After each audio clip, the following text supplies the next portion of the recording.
Hey guys, what's up? It's Saturday. We're going to go ahead and make ribs today. Make sure that you start with a really clean kitchen. If you're going to do this, I'm actually going to give you my full recipe. So enjoy. Full kitchen. Make sure, again, that it's really clean because you're going to make a little bit of a mess. You're going to need a little bit of time to do this. So let's go ahead and show you what you're going to need. All right, first things first, you're going to need 2 full slabs of ribs. You can pick a rib of your choice. I prefer spare ribs over the baby back. There's more meat on them, and a little bit more fat gives it a little bit more flavor. That's just what I prefer. You can do this with baby back, but you're not really going to get your money's worth. If you're going to do that, you might as well go to a restaurant and do it, unless you're going to smoke outside. That's different. This is actually going to be oven roasted, and it's going to be low and slow, so we'll see how that goes. The sauce that we're going to use today is going to be Jack Daniels Hickory Brown Sugar Barbecue Sauce, and a couple of things that you're going to need for the rub. You're going to need paprika, garlic powder, cayenne pepper, kosher salt,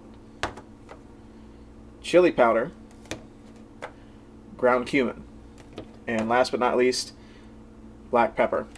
One other ingredient, brown sugar. So we're going to take that. We're going to start off by making the actual rub for the ribs. We'll get these out of the package, score them up, and get them wrapped. We're going to marinate them first. And when we marinate them, we're going to wrap them in plastic wrap. Make sure you have that. You're also going to need aluminum foil for this as well.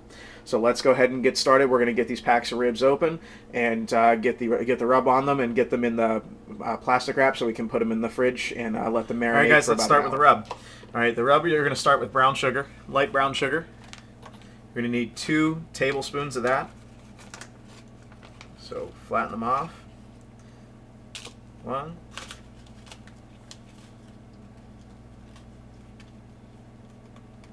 And 2. In addition to that, you're going to need 2 tablespoons of kosher salt.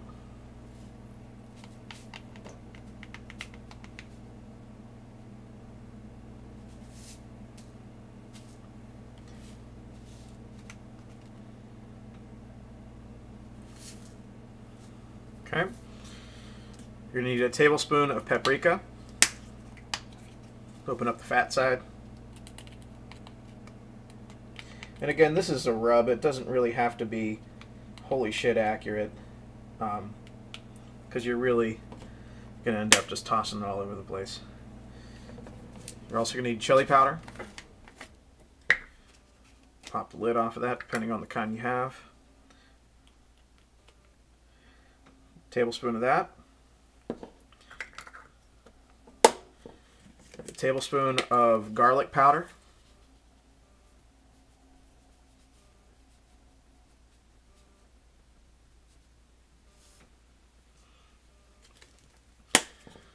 Alright. Close those up. Clean up as you go, because if you don't, you're going to end up with shit everywhere. Cayenne pepper. This one was new. I was going to try putting hot sauce on it afterwards this time, because there's a lot of really good stuff in the hot sauce that I like, but we'll go with that. We'll go with the original recipe still.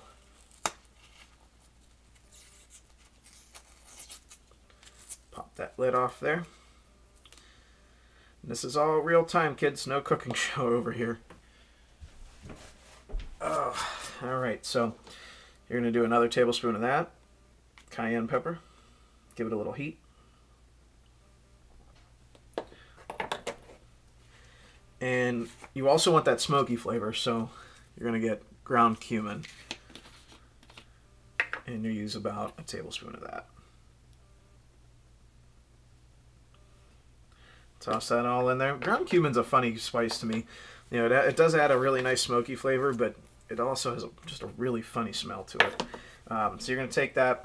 I keep the lid.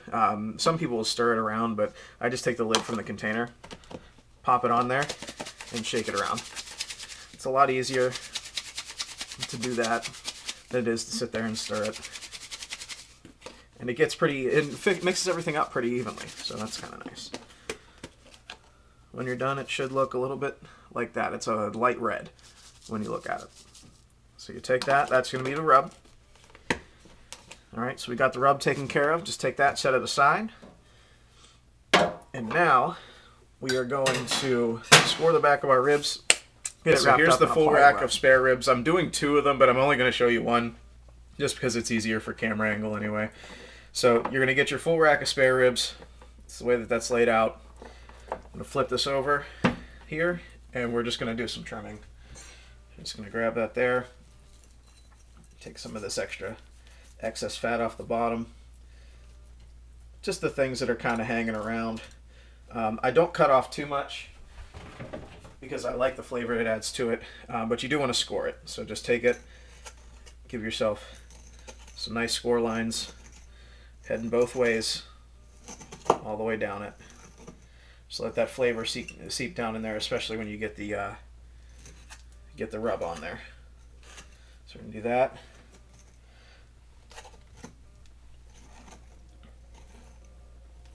That's the bottom of the rack there. Set that aside. Flip this back over. Now you'll notice one ingredient that I didn't add into the rub is actually the black pepper. I prefer to put that on last. It's just preference. But that's pretty much what you're going to do. So be pretty generous with the rub. Put it on there. Get it into all the cracks. So take that. And you're not looking for anything crazy here. You just kind of want to cover it. You're not pushing it into the meat. So you're just going to give it a nice rub until it gets all over everything. A little bit extra in this area down here. That's the first. Flip it.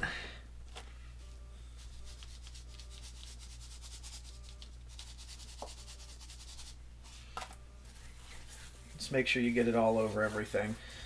Down into the cracks. Especially on the back, because you got all those nice score lines that you just put in there. You do want some of that to fall into some of those score lines. Put that all in there. Make sure you cover all the meat. Alright. So we're going to flip that back over here, and we're going to let this marinate. We're going to do this with both of these, but I'm going to get these into the fridge. What you're going to do is actually take this and you're going to wrap it in plastic wrap. So you knock it in there.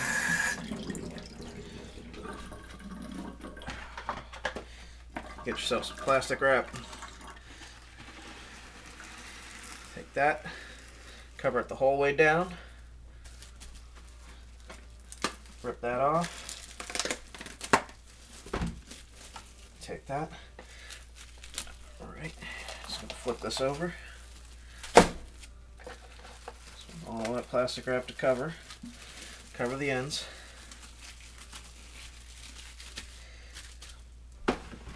Take another piece on this side. Make sure you get the whole thing closed up. You don't want any kind of air really getting in here.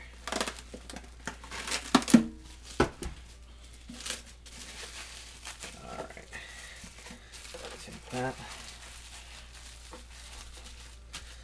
Alright guys, that's it. So we're going to take this here and we're going to toss it in the fridge. We're going to leave it in the fridge for about an hour. Alright guys, a couple of things you didn't get to see with that. I left a little bit of the rub. I didn't use all of it. I keep it. And then also, I didn't add any black pepper in there. I do that on purpose. We're going to do that when we go ahead and take them out of the marinade, and then we wrap them in the foil. I'm going to add that in addition when we put it in to start the low. Alright guys, so I let the ribs, they've marinated for about an hour. Just got back from Carrie's show. I'm going to go ahead and get these set up into some foil, and I'll show you that here shortly. Let's go ahead and get you set up in here. Good enough? Good enough? All right, hold on.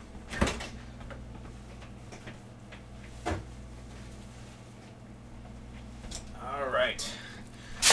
These have had a chance to sit for about an hour. See that rub's nice and in there now. Looks good. Take this right off of here. Take that plastic wrap, just ball it up and toss it away. We're going to take this and we're going to make like a little baby hammock for the most part. So, yourself a tear off. Make sure you use heavy duty foil because it doesn't rip, which is really nice. And it's also a little wider too, which is kind of cool. See how wide that is. But yeah, take this, fold it up here, fold that up here. Kind of like wrapping a present for the most part. Now you remember we kept a little bit of that rub. So we're going to take the rest of that rub, well, half of the rest because I'm going to use 2 racks here. So, and just coat the top. You're not even going to rub this in. You're just going to let this cook on the top. Don't worry about the bottom. All right, so put that on there. And then as you remember, I left off the black pepper. I like to put this on last. Just coat the top and let it sit there. All right, so we're going to go ahead, pinch the centers here. Take that, crimp it together.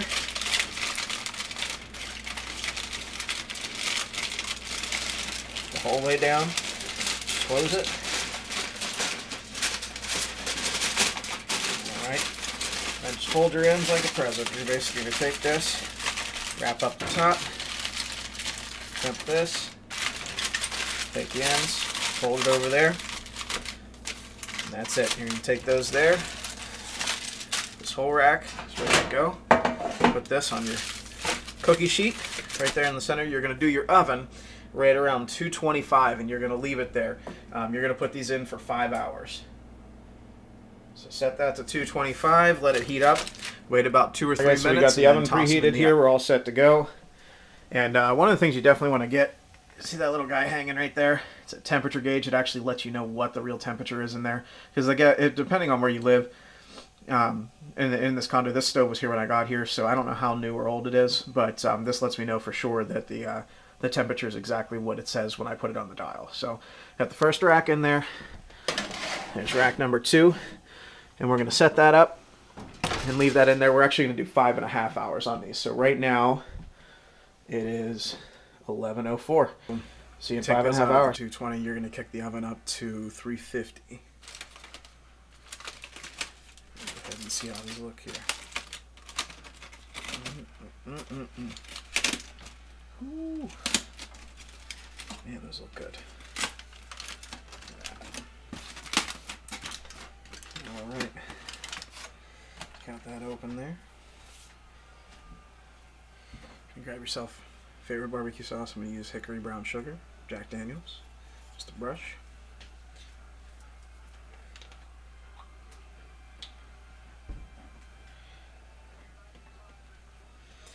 Looks pretty good to me. All right, take the container that you had your rub in, pour your barbecue sauce right into that.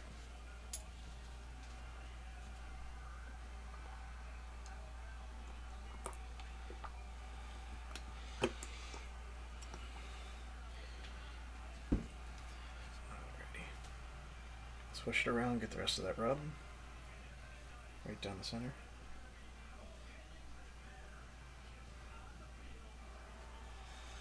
And just paint it on. This is creating a bark for the ribs.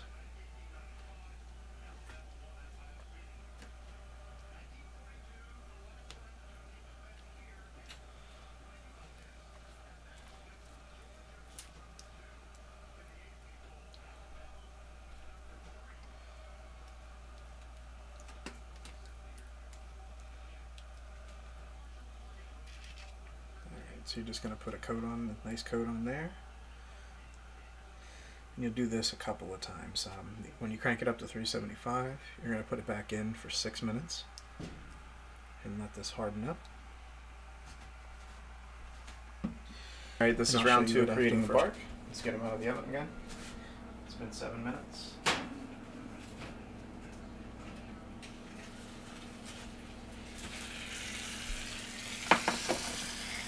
And we're going to let these actually set up for 2 minutes before we add the second. Alright, now we're going for the second coat. They've had a chance to sit for about 2 minutes. Go ahead and finish that off.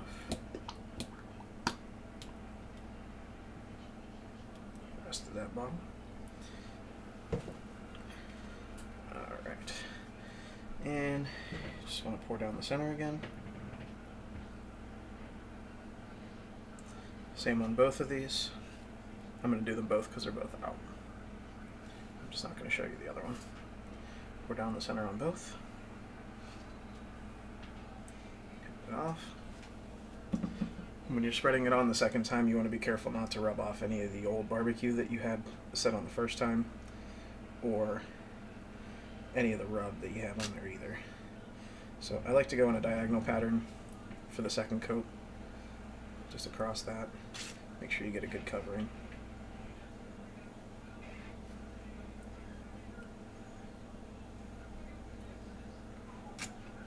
And it smells good.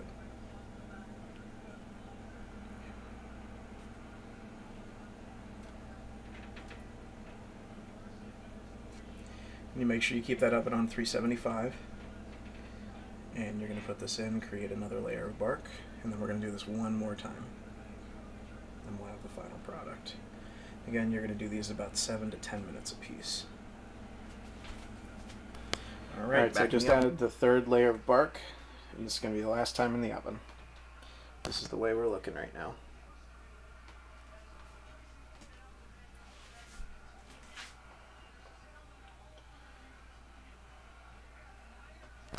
All right, so we're going to toss them back in. We'll do the last 7 minutes, let them cool down a little bit, and dig in. I'll show you what the finished product is. All right, guys, so we're done. I'm going to walk in here and embarrass her quickly. This is Carrie. Remember her? And she's practicing her Tetris skills. She's still trying to beat my score. Ha ha. But anyway, these are done. I'm going to take a set to my grandparents, and then one to my belly. That's about it. So let me go ahead and get these out of here. You guys can see what the finished product looks like.